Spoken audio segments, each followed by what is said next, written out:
I think I'm ashamed that I sometimes find more comfort on the English option of audio than the Spanish one. My cactus tongue likes to stay as still as it can in fear of stabbing itself with words too sharp to say. I think I'm ashamed they cut all the time.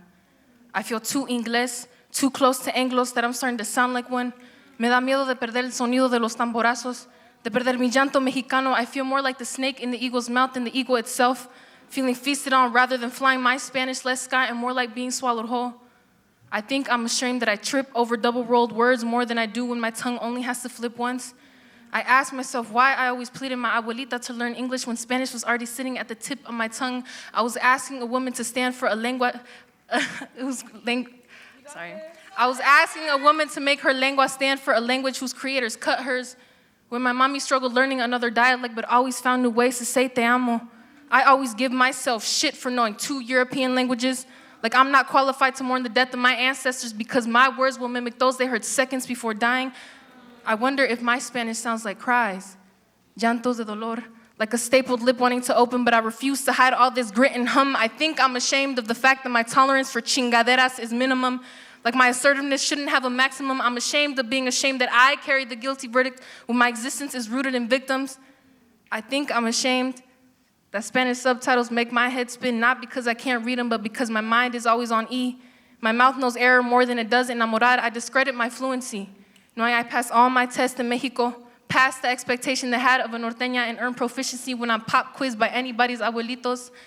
I bury my shame with mud pies of mistakes and water them with dichos you always hear in between lectures from your tía, like, el amor es como el agua que no seca, or, por pendeja. I think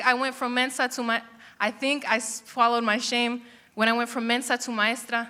It's the sonrisas of niños who hear Spanish come out of my mouth. I forget my teeth become a protecting fence for them.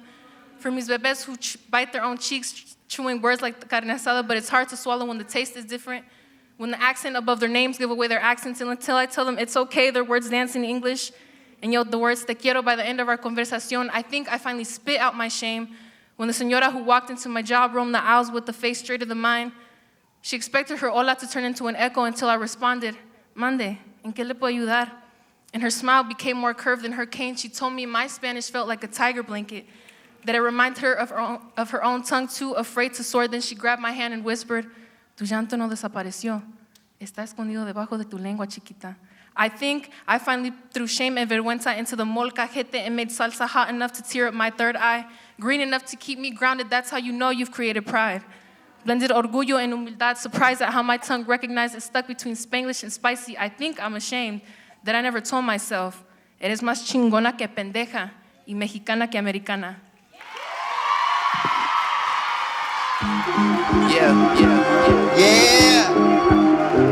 Envy. All right, y'all, keep